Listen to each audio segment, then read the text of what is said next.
Fala galera, mais uma vez eu, Alexandre Magalhães, na resenha com Magalhães para falar dos times do futebol brasileiro, dos campeonatos que estão em curso. Galera, esse final de semana, aonde teremos em vários municípios o segundo turno, teremos campeonato brasileiro, que na verdade a 23ª rodada está sendo diluída durante a semana. E eu dei mole e não percebi isso. Achei que os jogos do Campeonato Brasileiro do meio de semana eram de rodadas atrasadas. Na verdade, até teve um jogo de rodada atrasada que foi de Ceará e São Paulo. Mas os outros 3 jogos que tiveram neste meio de semana foram já da 23ª rodada. E eu mosquei. Mas mesmo assim, eu vou fazer a minha análise pré-rodada aqui dos 6 jogos que teremos. Por que 6 jogos?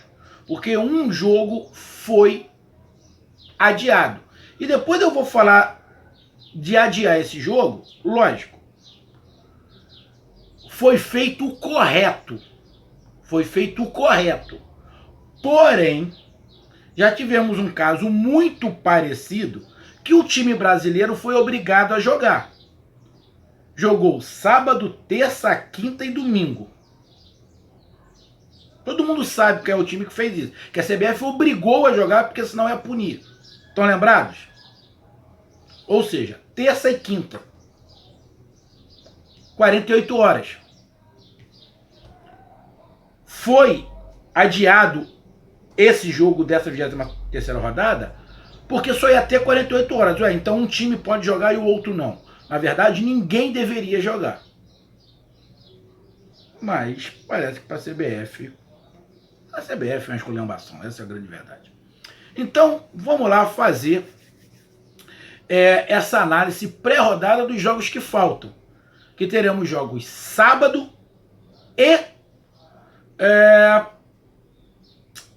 jogos sábado e segunda-feira. E nesse intermédio aí, ainda teremos jogos pontuais de rodadas passadas. Rapaz, é uma zona, cara. É uma zona. É uma zona. Tá uma zona, né? Então, meu amigo torcedor brasileiro que acompanha aqui o canal Resenha com Magalhães, eu peço que você curta, compartilhe, inscreva-se no canal Resenha com Magalhães, dê o seu like, ative a notificação, coloque seus comentários, entre no nosso WhatsApp. Galera, eu avisei aqui que eu fiz uma cagada e acabei saindo de todos os grupos do WhatsApp. Alguns grupos de WhatsApp eu voltei, me colocaram de novo. Tipo do Atlético Paranaense, me recolocaram, do Bahia me recolocaram, do Ceará, acho que me recolocaram, mas o dos outros times eu não fui recolocado. Então o que é que eu vou fazer? Quem quiser, eu vou fazer outros grupos, só que com outro nome, tá? Eu vou colocar um outro nome, porque eu colocava a resenha e o nome do time, tipo resenha com Bahia, resenha com Fortaleza. Eu vou criar um outro nome para diferenciar esse grupo. Se você quiser participar desse grupo, você diz o seu nome, o time que você torce, que eu vou colocar você no grupo do time que eu vou criar. Exemplo, Vasco da Gama com resenha, porque o nome era resenha com Vasco da Gama. Agora eu vou fazer o contrário e vou criar esse grupo. Então você vai lá e pede para mim te colocar nesse grupo que eu vou ter que criar, porque a rapaziada dos grupos que estavam não me recolocou. Então, e tem muita gente pedindo para me colocar no grupo, então eu vou ser obrigado a fazer outros grupos.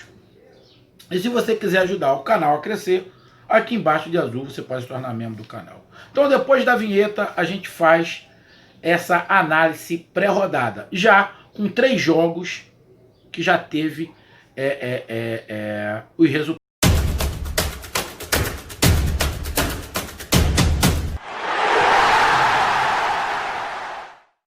Bom, essa rodada teremos 9 jogos. Já tivemos 3. Tivemos a vitória do Atlético Mineiro em cima do Botafogo, 2-1. Com isso, o Atlético Mineiro assumiu a liderança do campeonato. Neste mesmo dia, ou na terça-feira, se eu não estiver enganado, tivemos o jogo do Ceará com São Paulo, mas era de uma rodada anterior. E o São Paulo acabou empatando. O Ceará e São Paulo acabou empatando. Era um dos jogos atrasados de São Paulo, que tinha 3, agora são 2. São Paulo perdeu uma grande oportunidade de se tornar líder do campeonato. Lógico, desde que o Atlético não ganhasse. Então o Atlético ganhou do Botafogo de 2-1, assumiu a liderança do campeonato. O Botafogo, para variar, meu amigo torcedor do Botafogo, leva a mão não, mas a diretoria do Botafogo só faz cagada, só faz cagada. Se o Botafogo cair, que é o que tá aparecendo, a culpa é exclusivamente da diretoria. Porra, já trocaram de treinador de novo. Já mandaram o Ramon Dias embora. E já trouxeram o Barroca de novo. Pô, tá de sacanagem. Como é que você quer que um time permaneça na Série A assim? Porra, na boa. O pior é que teve torcedor do Botafogo que se enganou com a diretoria que tá saindo. Será que isso já é o movimento da nova diretoria? Se for, já tá fazendo cagada, já tá começando errado também. Porra, arrego. Trata uma coisa e faz outra. Então o Botafogo está numa situação muito complicada, penúltimo colocado. Tivemos também o Coritiba 0, Corinthians 1. Corinthians fez um jogo muito decente e com muita disposição contra o Grêmio, que foi 0-0 na última rodada, com 2 jogadores a menos. Parte do jogo, correu bastante, no final do jogo quase que ganha a partida no contra-ataque. Então mostrou muita disposição. Isso é Corinthians, isso é Timão. Apesar de não ter uma qualidade técnica muito boa, mas mostrou muito vigor físico. E nessa rodada acabou ganhando fora de casa do Coritiba, dá uma respirada, sobe mais na tabela. Não é para disputar, o Corinthians não é para disputar Libertadores, vai ser uma surpresa. O Corinthians conseguiu uma vaga de Libertadores, não é, mas é para ficar ali no meio da tabela e Sul-Americana. E o Coritiba vai ficar brigando até o final aí para tentar permanecer na Série A. Também tivemos o jogo entre Fortaleza e Goiás. Empate de 1-1 de Fortaleza e Goiás. O Fortaleza, o segundo tempo do Fortaleza foi ataque contra a defesa. O Goiás conseguiu fazer um gol, mas depois, segundo tempo, abdicou do ataque. O Fortaleza foi todo para dentro, poderia ter ganho o jogo. O placar não foi muito justo. O Fortaleza poderia ter dado um salto bom na tabela, mas está ali na primeira página da tabela. Pode perder essa colocação, acho que está em 9º. Pode perder essa colocação e cair um pouquinho lá para 12ª posição, 13ª. Mas o Fortaleza não é time para brigar pelo rebaixamento. É do meio da tabela ali, um pouquinho para cima, quem sabe, com a sequência boa, beliscar a Libertadores. O problema todo é que o time do Fortaleza parece que, infelizmente, por mais que o treinador tenha tentado, o time do Fortaleza parece que está dando uma desencaixada com a ausência do Rogério Ceni. O trabalho do Chamusca vai ser complicado. Eu avisei, não é fácil. Os jogadores estão acostumados de uma forma. E sentem. Apesar do Chamusca ser ofensivo, mas é diferente. É diferente. Então teve esse empate. E os outros jogos? Bom, no sábado teremos Palmeiras e Atlético Paranaense. Bom, 2 times que vão jogar na semana que vamos iniciar, né? Que já vai ser dezembro, na verdade. A segunda partida das oitavas de final da Libertadores. O Palmeiras joga em casa. Só que o Palmeiras está tranquilão. O Palmeiras pegou o time que todo mundo queria pegar na Libertadores, que é o Delfim. E o Palmeiras já ganhou de 3-1. Então o Palmeiras vai tranquilão. Se o Palmeiras quiser, ele pode ir com o time principal, com o que melhor tiver para jogar contra o Atlético Paranaense. Porque o outro jogo é em casa e na boa. O time do Delfim é muito limitado. Assim, eu não vou superestimar, mas se botar o sub-23 do Palmeiras, ganha do Delfim. Então o Delfim é muito limitado. Na Sul-Americana, na boa, eu acho que não passava. Do jeito que está na fase, eu acho que não passava. Então o Palmeiras vai para esse jogo do Campeonato Brasileiro bem tranquilo. Sabe que tem a Libertadores meio de semana, mas tá com um placar bem confortável, o time é muito melhor que o adversário, então o Palmeiras vai tranquilo e vai jogar em casa. Quanto ao Atlético Paranaense, que aí é o oposto. O Atlético Paranaense vai jogar na Argentina contra o vice-campeão da Libertadores, o River Plate. E o placar é favorável ao River. Que o jogo em casa foi 1-1. O Atlético Paranaense tomou um gol em casa, ou seja, se der empate 0-0, é do River. Então, obrigatoriamente, o Atlético Paranaense vai ter que fazer pelo menos um gol. Mesmo que seja empate, mas tem que fazer um gol. Que seja 1-1, que aí vai para os pênaltis. Então, a situação do Atlético Paranaense na Libertadores é exatamente o oposto do Palmeiras. Bom, a situação do Atlético Paranaense hoje no Campeonato Brasileiro não é mais o que era um mês atrás. Se é um mês atrás, eu ia falar, olha só, esquece Libertadores e bota o que tiver de melhor contra o Palmeiras. Mas a situação do Atlético Paranaense mudou. Mudou. Você tem que pensar o seguinte, meu amigo torcedor do Furacão.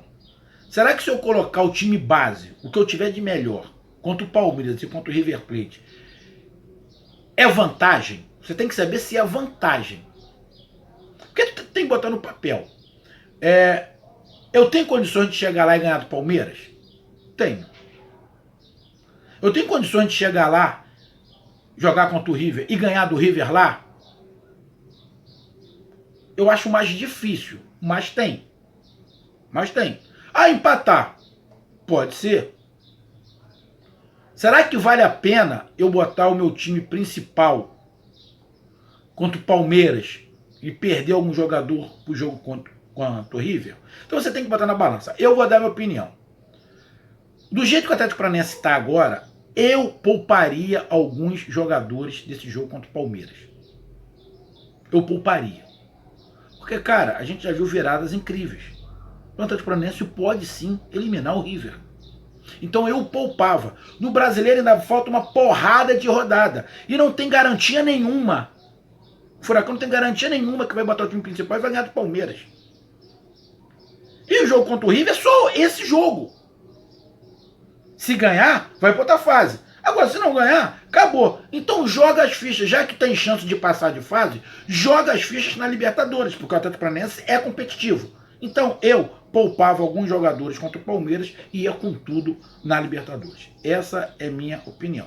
Mas independente do Atlético Paranaense ir com força máxima ou poupar, na minha visão, o Palmeiras vem crescendo, como o Atlético Paranaense vem. Mas o time do Palmeiras tem mais peças que podem entrar e sair e fazer mais diferença do que o Atlético Paranaense. Então, para mim, o Palmeiras é favorito. Não favoritaço, mas favorito.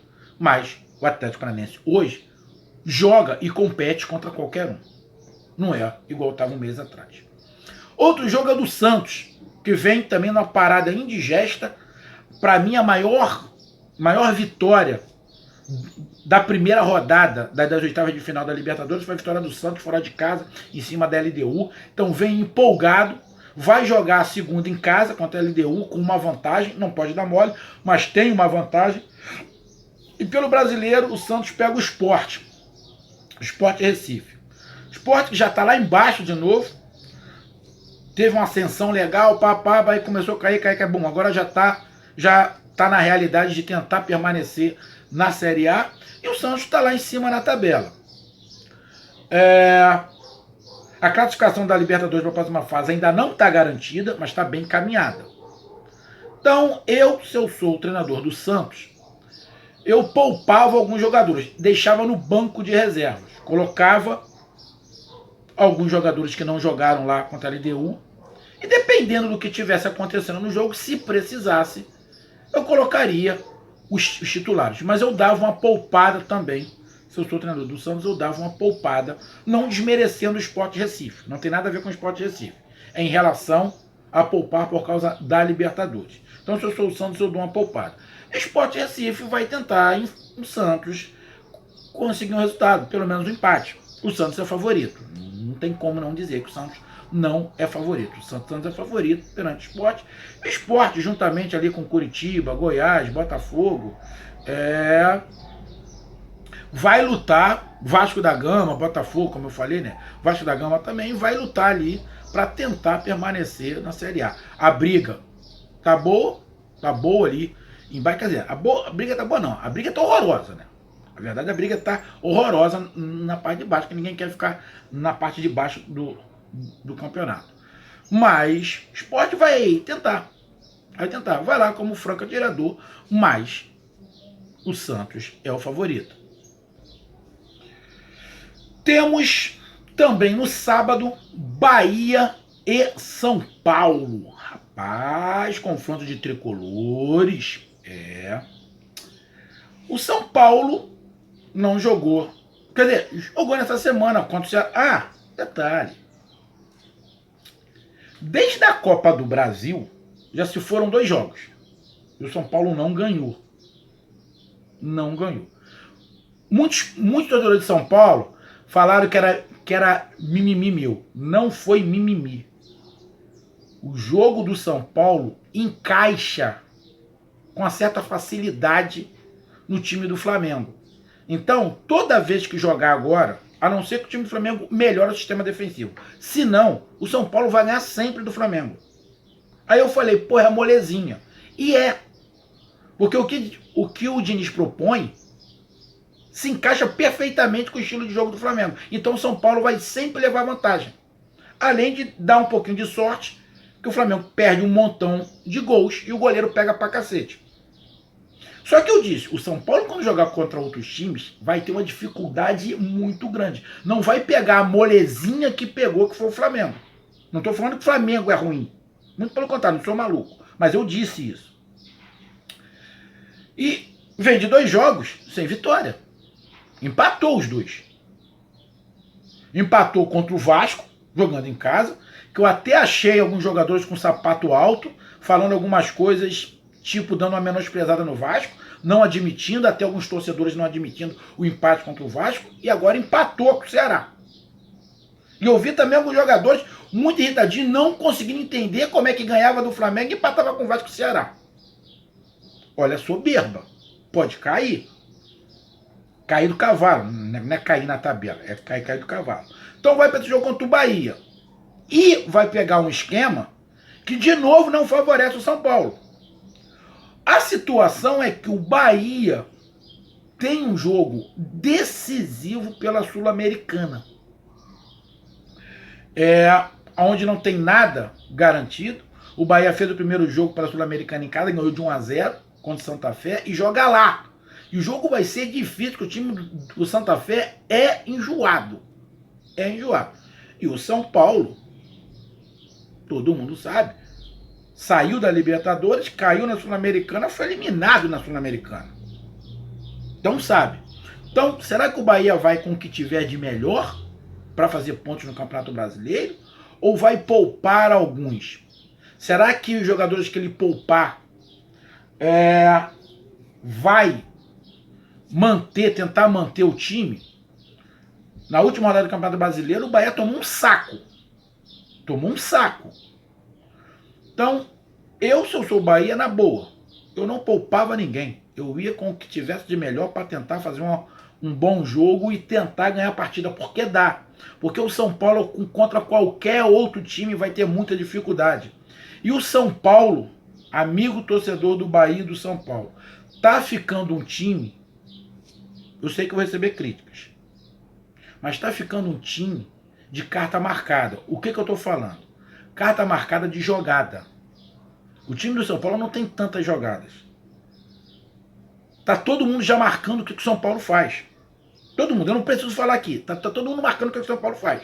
Se marcar, o São Paulo encontra dificuldade. E outra, o São Paulo dá contra-ataque igual a todo time que joga na frente. É só o Bahia aproveitar. É um jogo bom, pra mim não tem favorito. E só pra falar, eu sempre falei, agora eu tô vendo um monte de comentarista falar isso. Eu nunca gostei do VAR. Nunca. Sempre falei aqui. Nunca. Falei, do jeito que fazem com o VAR, eu sou contra o VAR. Para mim o VAR tinha que agir de outra maneira. Houve a situação do jogo do São Paulo contra o Ceará, uma cagalhopança monstro. Cagalhopança monstro. E o São Paulo decidiu não ir na justiça. Na minha opinião, agiu certo. Apesar de ter tido um erro de fato da arbitragem, tá? Mas o erro não foi do lance, porque o gol estava impedido sim. Então, penso eu, que pelo bom senso, o São Paulo, talvez se fosse para a justiça, de repente o São Paulo ia até ganhar. Porém, ia ganhar de uma situação que não era correta, que o lance foi impedido. Como se deu isso que foi errado. Então, isso eu acho legal de São Paulo. Porém, amigo torcedor brasileiro, não dá para confiar no VAR em nada, nem em impedimento, nem em nada. Se você acha que o juiz podia roubar para um time ou para o outro, o VAR também, porque é o ser humano que está lá. O árbitro brasileiro, vamos ser bem sinceros, é bem limitado e parece que está piorando. Parece que está piorando. Então, eu sou contra o VAR. Então, Bahia e São Paulo, para mim, não tem favorito. E ainda no sábado, Atlético Goianiense Internacional. O Internacional se preparou psicologicamente para o jogo contra o Boca, que não teve, que seria na quarta-feira, não teve por causa do falecimento do gênio do futebol, Maradona. Para quem não viu, é uma pena, mas o cara era um gênio do futebol, sim. Não tô aqui, tá? Não vou aqui, como eu falei, questionar as opções dele, os pensamentos dele. Que a grande maioria dos pensamentos dele eu não concordava, tá? A grande maioria dos pensamentos do Maradona e o seu comportamento, o seu modo de vida eu não concordava. Muito pelo contrário. Agora, com a bola no pé, bicho, o cara era completamente diferente. E quem tenta fazer a comparação tem que lembrar uma coisa, eu vou falar de novo. Eu vou concordar com o Romário. Para começar a se comparar comigo, tem que ter um título mundial. Cada um entenda da maneira que quiser. E o Maradona tinha um título mundial pela seleção da Argentina e ganhou várias coisas com o Napoli. Colocou o Napoli num outro patamar.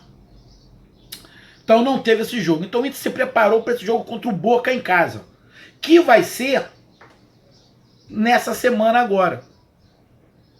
Então ele não estava preparado para o jogo contra o Atlético Goianiense. Ele estava preparado para o jogo contra o Boca.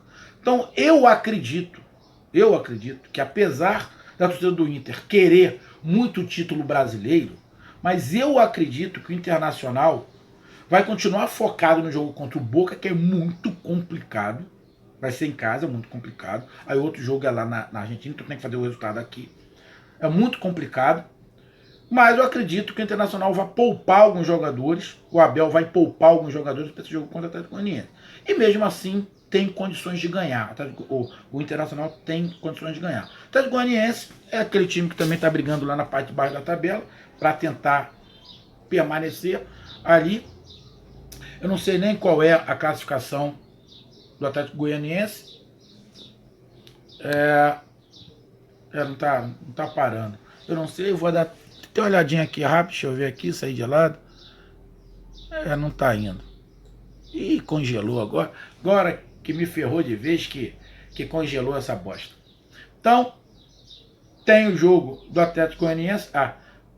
Passou ali. Tem esse jogo do Atlético Goianiense. O Atlético Goianiense pode pegar um time do Inter bem mexido e de repente pode ganhar, conseguir algum resultado. Deixa eu dar uma olhada aqui, rapaz. Que esse computador tá uma bosta. Isso tá muito ruim. Muito ruim, tá congelando demais. Então, pode acontecer qualquer resultado. Ali, o Atlético Goianiense está na 13ª colocação. 13ª colocação, 27 pontos, tá com uma margem ali de 3 pontos para o primeiro time na zona de rebaixamento. Só que o primeiro time na zona de rebaixamento é o Vasco, que tem um jogo a menos. Então, o Atlético Goianiense tem que abrir o olho também. Tem que abrir o olho que não está também tão fácil assim para ele. Isso são esses jogos no sábado. Aí, na segunda-feira, temos um jogo atrasado, Goiás e Grêmio. Só que é engraçado isso. É engraçado isso. O Grêmio não vai jogar nessa rodada.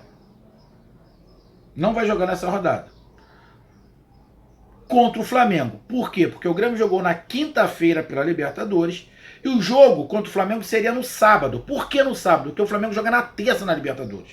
O jogo não poderia ser domingo, porque senão ia dar 48 horas de jogo do Flamengo contra o Grêmio pro jogo da Libertadores. Porém, o que eu vou lembrar é o seguinte: o Flamengo já foi obrigado a jogar com 48 horas. O Flamengo teve uma semana que jogou sábado, terça, quinta e domingo. Terça e quinta. 48 horas. O Flamengo teve que jogar. É o correto? Não. Não foi correto o que fizeram. Foi sacanagem. O que estão fazendo com o Grêmio é o correto. Porque tem 48 horas. Então, o Grêmio não joga nessa rodada do Campeonato Brasileiro. Nem Flamengo, nem Grêmio se enfrentam. Mas o Grêmio joga na segunda-feira um jogo atrasado da rodada número 6 contra o Goiás em casa. Contra o Goiás em casa. O jogo do Grêmio pela Libertadores também vai ser em casa. Joga a primeira fora, a segunda em casa. Então joga contra o Goiás pela 6ª rodada. Mas vamos continuar aí ainda a 23ª rodada. Então, nessa rodada não tem Grêmio e Flamengo. E concluindo a rodada, teremos Vasco da Gama e Ceará na segunda-feira. Vasco e Ceará. Vasco vem de 2 empates, um fora de casa contra o São Paulo pelo Campeonato Brasileiro e o outro pela Sul-Americana fora de casa, também contra a Defensa e Justiça. E o segundo jogo do Vasco é em casa. O segundo jogo do Vasco é em casa, um jogo difícil, não vai ser fácil. Só que o Vasco está numa situação que não pode poupar nada. O Vasco tem que ir com o que tiver de melhor. E o Ceará não está mais em competição nenhuma, só no Campeonato Brasileiro. Então tem que ir para frente.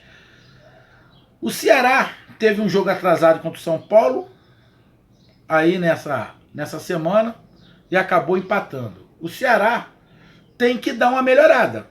Tem que dar uma melhorada, porque também está complicado.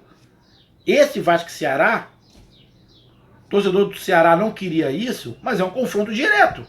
É um confronto direto. Vasco e Ceará é um confronto direto pelo Z4. Deixa eu ver se entra aqui, que tá ruim aqui, a minha internet tá congelando demais. Olha, o Ceará tá com 26 pontos e o Vasco tem 24.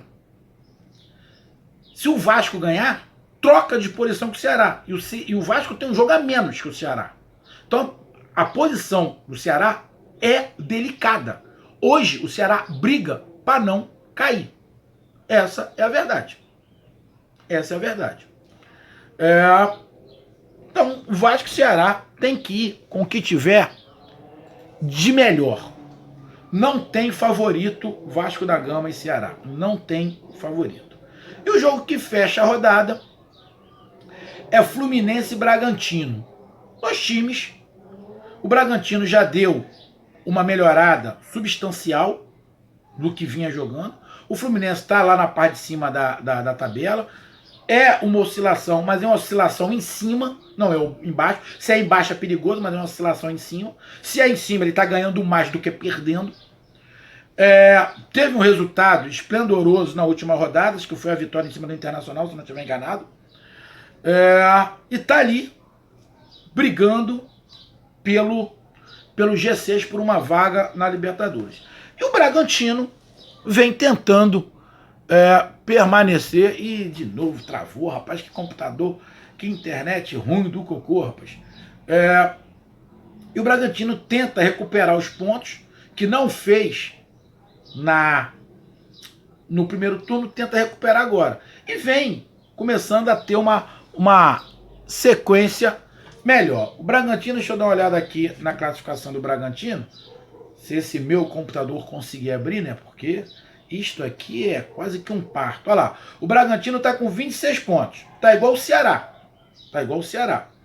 Então o Bragantino pode correr o risco aí de perder a posição para o Vasco da Gama. Se o Vasco ganhar, passa o Bragantino, vai ficar um ponto na frente do Bragantino. O Bragantino ainda briga para permanecer na Série A.